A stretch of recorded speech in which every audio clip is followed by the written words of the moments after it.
Hola amigos y amigas, bienvenidos a nuestra sección Libros en Movimiento que se transmite cada martes acá por de YouTube.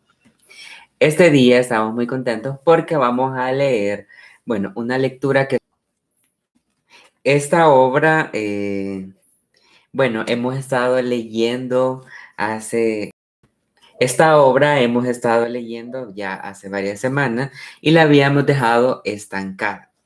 Pero antes de comenzar, invitarlos a todos ustedes que nos ven a través de Libros en Movimiento a que puedan compartir sus experiencias de mensajitos de texto acá en el canal de YouTube o también lo pueden hacer a través de las otras plataformas que tenemos como es WhatsApp y también es Telegram, que esa es una plataforma más personal en el cual ustedes se pueden comunicar conmigo.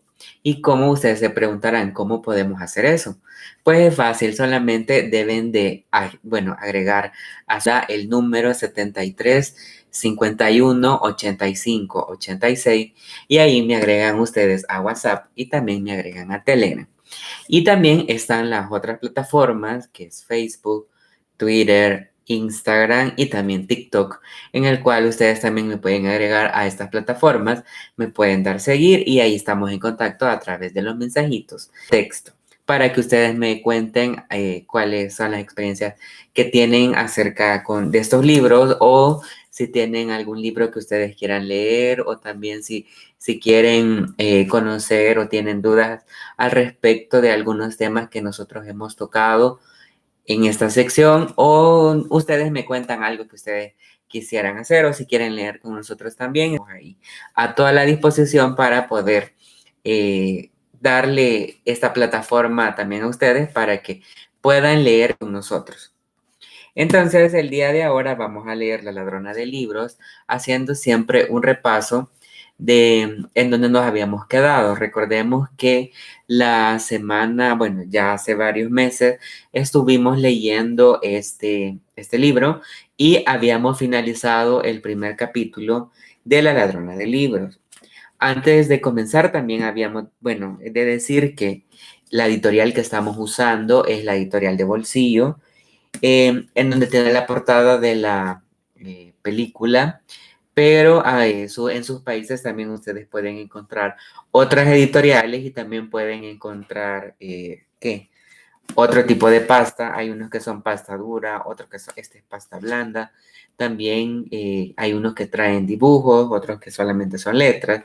El idioma original del libro está en inglés, pero nosotros hemos concebido esta editorial de Bolsillo que ha sido traducida al español y así sucesivamente, porque yo les comentaba al inicio de que empezamos este libro, que su idioma original está en inglés. Entonces, a la conversión del inglés al español, entonces hay algunas palabras que, digamos, tal vez no coincidan o tal vez le sumen o le resten a la hora de leer, pero eso no implica de que no sea una obra, o sea, bastante buena para poder darle seguimiento y también poder darle lectura a esta obra. Entonces nosotros estamos estudiando la obra editorial de Bolsillo y habíamos terminado de leer el primer capítulo. En el primer capítulo aparecen los personajes principales, que habíamos dicho de que el personaje principal es la ladrona de libros, que es Lisa, y también habíamos visto el contexto de la muerte, que a mi punto de vista literario, ya de mi punto de vista, del punto de vista literario, siento que el narrador que encontramos en este libro, a mí me impacta. ¿Por qué? Porque es la voz de la muerte. Entonces, al ser la voz de la muerte, uno se pregunta, pero ¿cómo la muerte, el autor crea el personaje y le da la voz para contar todo lo que pasa o todo lo que ha sucedido? Porque la muerte es como lo principal o es la persona principal que está narrando la historia.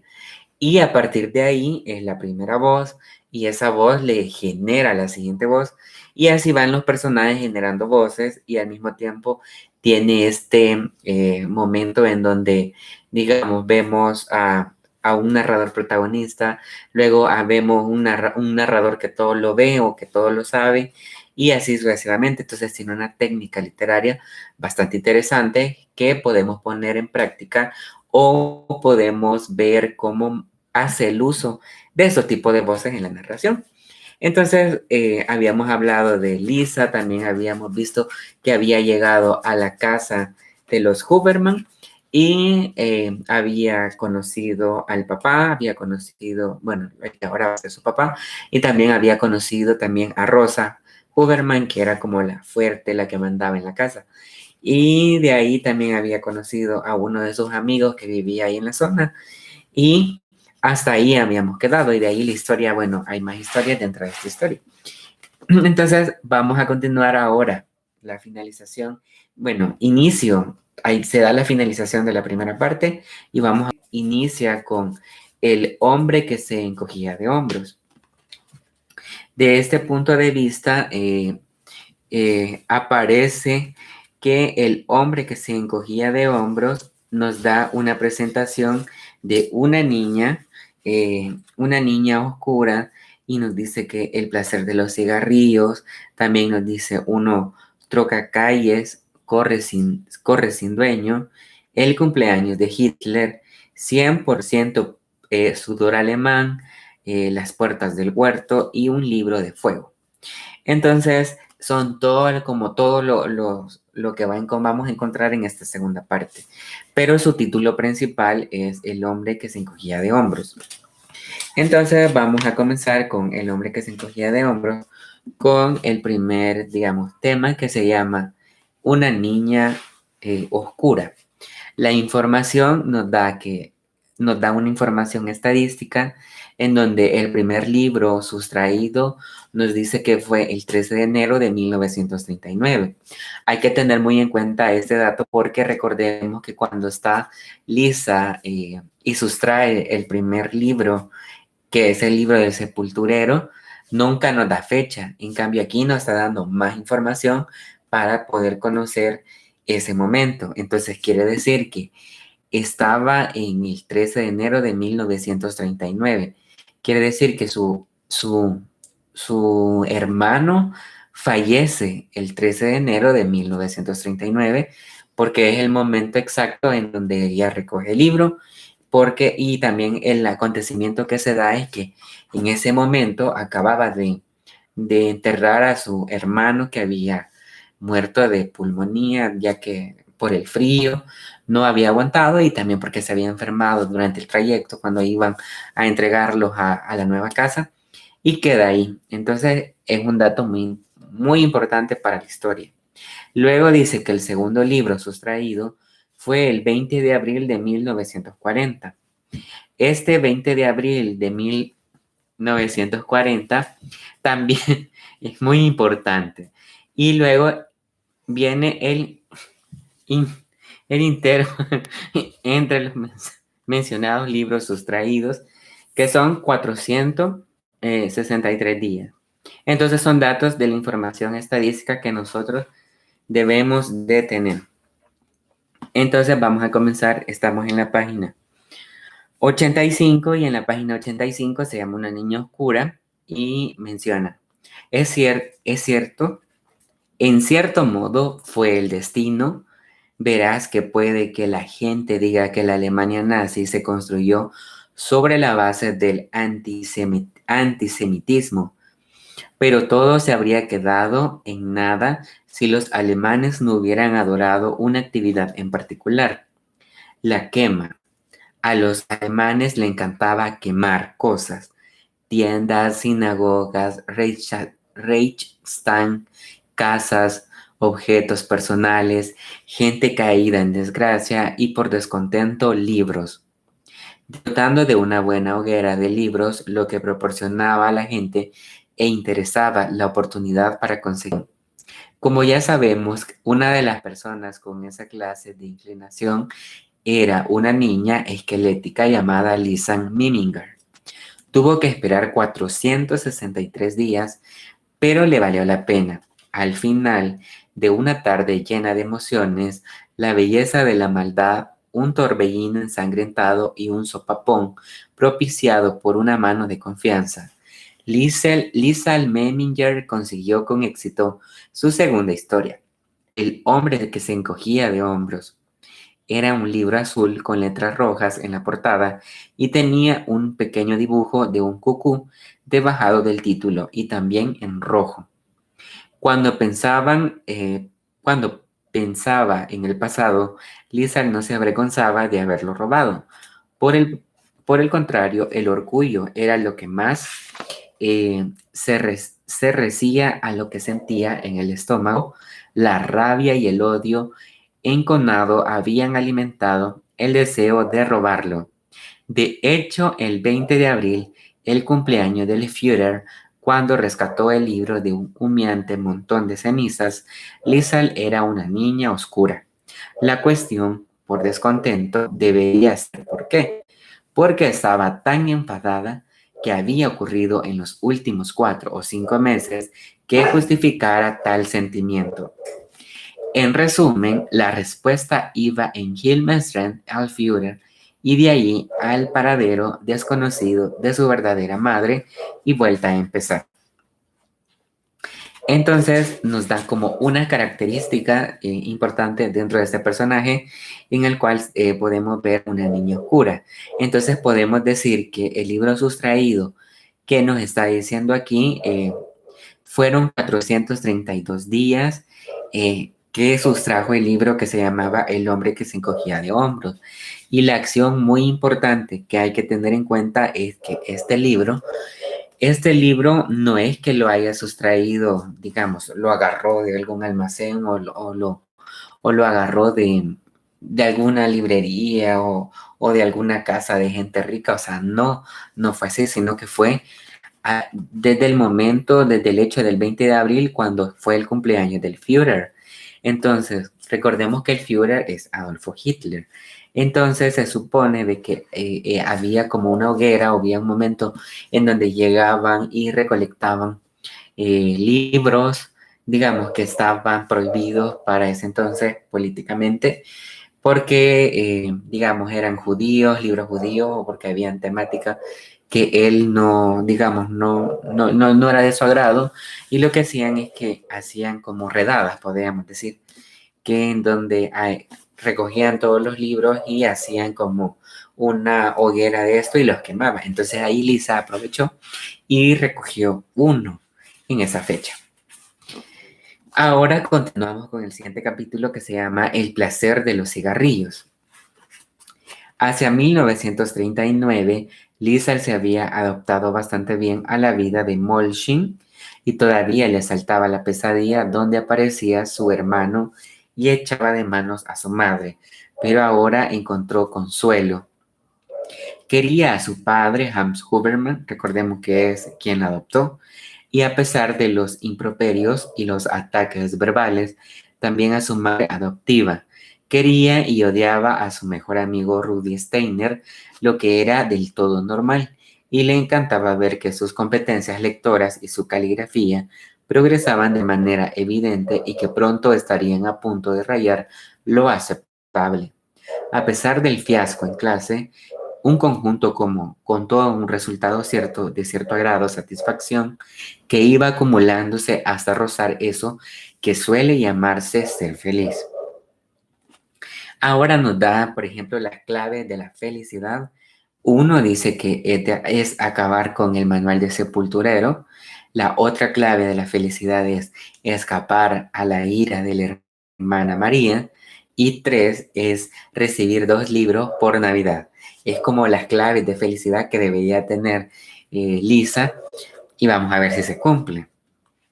Entonces llega el 17 de diciembre y recordaba perfectamente la fecha del porqué fue justo una semana antes de Navidad. Como era habitual, las pesadillas de cada noche interrumpieron sus sueños y Hans Huberman la despertó. La tenía agarrada por la pijama sudada y el tren susurró. El tren confirmó en lista y luego empezaron a leer el capítulo 11 del manual del sepulturero. Lo acabaron poco después de los 3 de la madrugada y ya solo le quedaba el último, respetar el camposanto.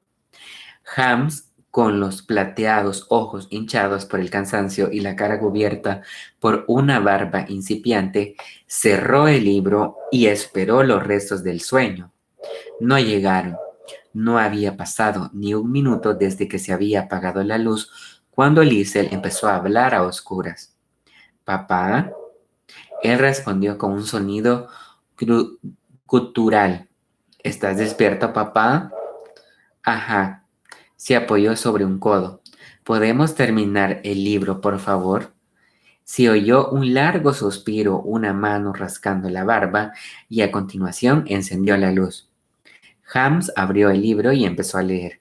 Capítulo 12. Respetar el camposanto. Leyeron hasta la madrugada, marcaban con un círculo y escribían las palabras que Liesel no comprendía e iba pasando las páginas hacia el amanecer.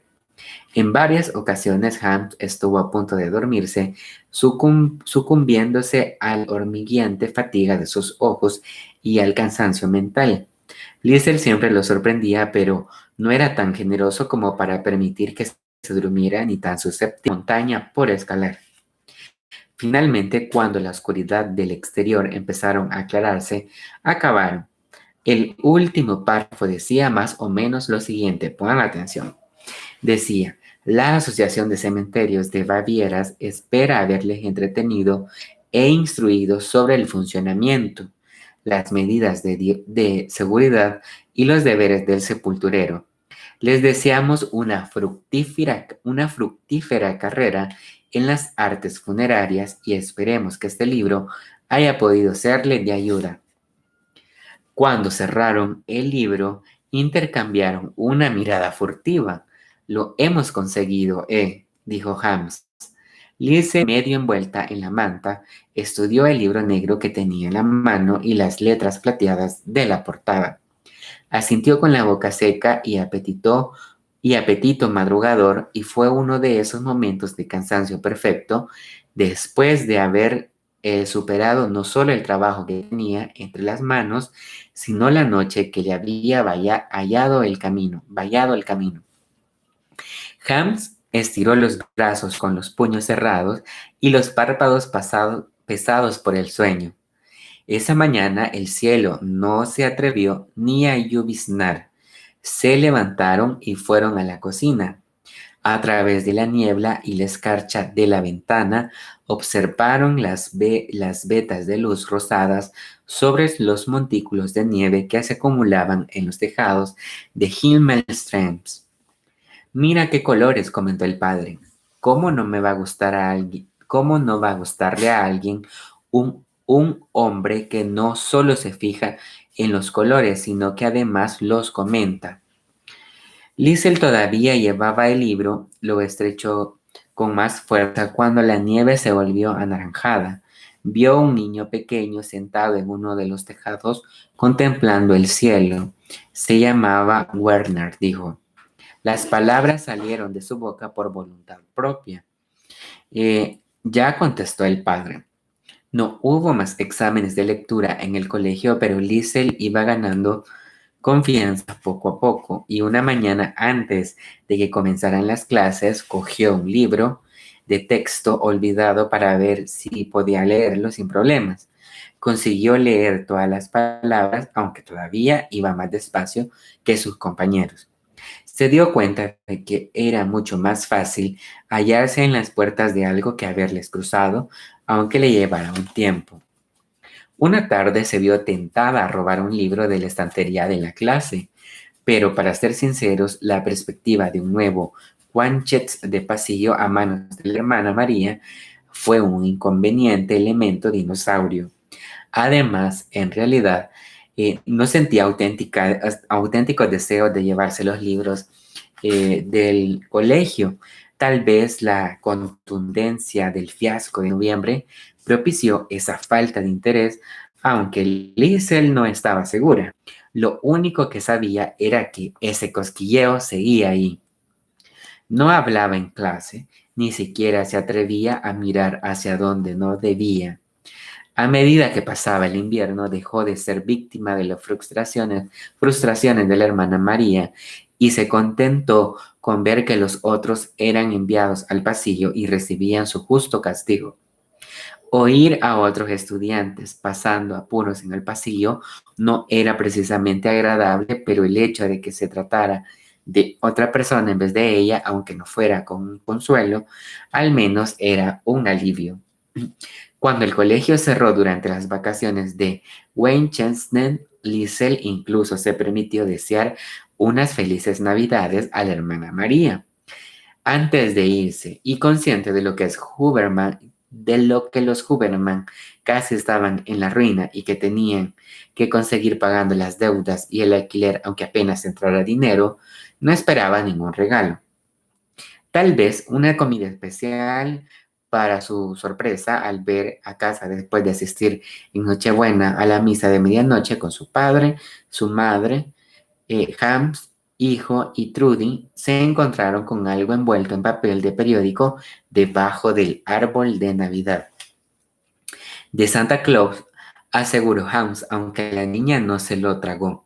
Abrazó a su padre de acogida y todavía con nieve en los hombros, al desenvolver el papel descubrió 2 libritos. El primero, El perro Fausto, que había escrito un hombre llamado Matthews Ollerbank. Acabaría leyendo ese libro 13 veces. En Nochebuena leyó las primeras 20 páginas en la mesa de cocina mientras su padre y Hans, hijo, discutían sobre algo que ella no entendía, algo llamado política. Más tarde leyeron un poco más en la cama, siguiendo la tradición de marcar con un círculo las palabras que Liesel no conocía y luego escribieron El perro Fausto. También tenía ilustraciones preciosas, curvas, orejas y caricaturas de un pastor alemán con un obsceno problema del voceo y el don del habla. A mí me parece muy interesante y también eso nos puede haber pasado a nosotros o también podría ser una técnica de cómo uno lee los libros y a veces hay palabras que nosotros no conocemos o no sabemos el significado o no sabemos en qué contexto se está diciendo y dicen, hay que subrayar ahí o, digamos, si a vos no te gusta subrayar el libro, también lo que puedes hacer es sacar esa palabra y buscar el significado del contexto o poder decir, puedo utilizar estas palabras para decir esta connotación. Entonces, al final, el cúmulo de la lectura es, digamos, ese cúmulo de palabras es también te sirve a ti para poder tener un mayor léxico. Entonces, si ustedes se fijan, empezaron a leer este libro que se llama El perro Fausto y encontraban palabras y lo subrayaban. Entonces, se viene el segundo libro en donde se titula El Faro y lo había escrito una mujer, Ingrid Ripinstein. Era un poco más largo y de modo que Liesel solo consiguió leerla 9 veces, aunque su velocidad de lectura había incrementado ligeramente al final de la sesión tan prolíficas. Días después de la Navidad se le ocurrió hacer una pregunta sobre los libros. Estaban comiendo en la cocina y decidió concentrar su atención en su padre al ver las cucharas de sopa guisantes que se metía a la boca su madre. Me gustaría preguntar algo. Al principio nadie dijo nada, por lo que acabó interviniendo su madre con la boca medio llena y como que quería saber de dónde habéis sacado el dinero como para comprar los libros. Una sonrisita se reflejó en la cuchara de su padre. ¿Y de verdad quiere saberlo? Claro, Ham sacó del bolsillo lo que le quedaba de su ración de tabaco y empezó a liar un cigarrillo. Liesel comenzó a impacientarse. ¿Vas a decirlo o no? Su padre se echó a reír. Pero si te lo estoy diciendo, acabó el cigarrillo, lo lanzó sobre la mesa y empezó a liar otro. Así. Y en ese momento su madre acabó la sopa y dejó la cuchara de golpe, reprimiendo en un eructo acartonado y contestó por él. Es de Surkel, ¿sabes lo que ha hecho? Lió todos sus asquerosos cigarrillos y se fue al mercadillo cuando vino a la ciudad y se los vendió a unos gitanos. 8 cigarrillos por libros. Ham se metió uno en la boca, triunfante, lo encendió y le dio una calada. Alabado sea Dios por el cigarrillo, mamá. Mamá se limitó a dedicarle una de sus inconfundibles miradas asesinadas, a seguida por una ración de su vocabulario habitual. Zucker. Liesel intercambió un guiño de costumbre con su padre y terminó de comer la sopa. Como siempre, uno de los libros descansaba al lado y no podía negar que la respuesta a sus preguntas habían sido más que satisfactorias. No había mucha gente que pudiera decir que el tabaco pagaba su educación. Y su madre, en cambio, afirmó que si Hans Huberman tuviera 2 dedos de frente, habría cambiado el tabaco por el vestido nuevo que ella tanto necesitaba o un par de zapatos decentes. Pero no, escupió las palabras del fregadero y se trataba de mí. Antes te fumas la ración entera, ¿verdad? Y la tuya, la del puerto de al lado. Sin embargo, una noche después, Hans Huberman llegó a casa de una caja de huevos.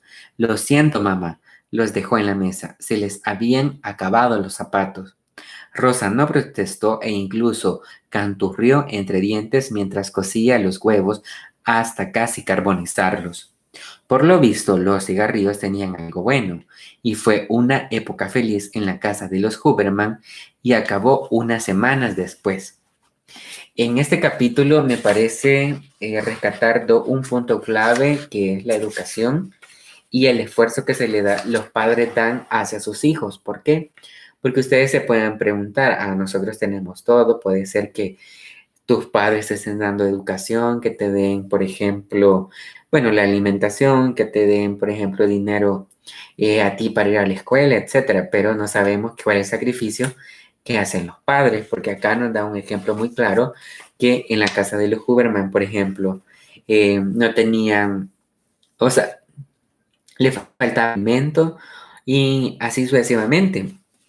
Entonces lo que hizo él fue, nosotros decimos, como una resistencia creativa, nosotros le llamamos así, digamos, desde el punto de vista cultural es como, o sea, sabemos hay un conflicto, hay algo, pero sacamos esa resistencia para poder darle una satisfacción o un provecho a la situación, es decir, no te quedas o no te limitas a decir, o sea, no hay dinero, no vamos a hacer nada, sino que lo que hace es como rebuscarse ante estas situaciones y poder, por ejemplo, en las circunstancias de ellos era de que no tenían ingresos económicos así suficientes como para darse gusto, pero utilizó, por ejemplo, los cigarrillos para vendérselo a gitanos y generar un ingreso, y con estos ingresos lo que le dio fue la adquisición de libros que en aquel entonces era muy difícil tener, digamos, o leer este tipo de libros, y lo que hace es como hacer una inversión para la educación de su hija, que es la adoptiva, su hija adoptiva,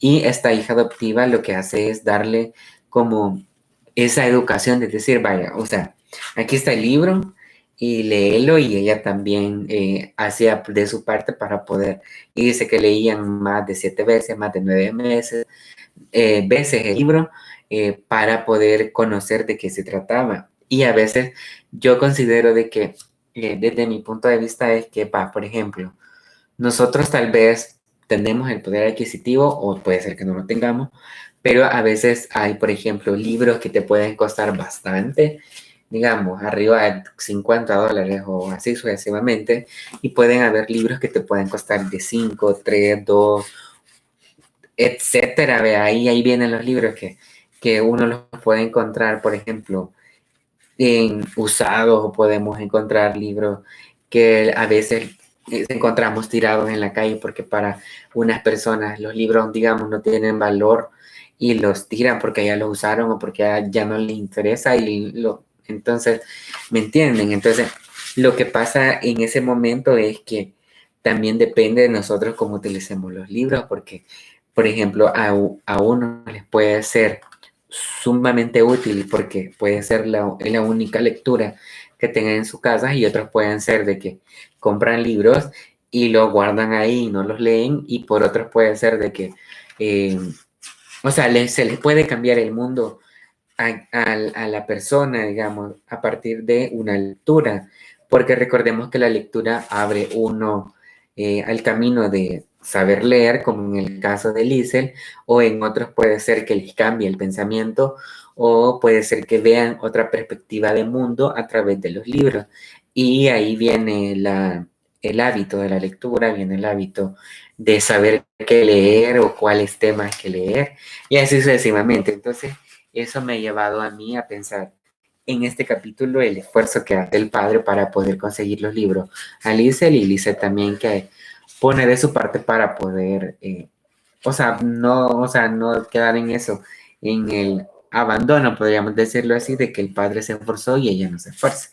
Y sí podemos ver a Liesel que sí se esfuerza, y al esforzarse también le da ese mérito al papá de también de haber hecho un esfuerzo para poder darle la adquisición de esos 2 libros, además de ver también las prioridades en sí, que ahí dice, o sea, le faltaba vestido, le faltaba zapato, le faltaba también, digamos, podemos decir alimentación, que no era algo así que no va a comer pollo todos los días, según lo que leemos, sino que lo que hizo fue, vale, no sabemos, ahorita no sabemos cuánto es lo que le dieron por los cigarrillos, pero fue o sea, le tuvieron que haber dado algo para poder conseguir esos 2 libros y dejar esas prioridades que tal vez los padres también hacen con sus hijos, porque por ejemplo, puede ser que el padre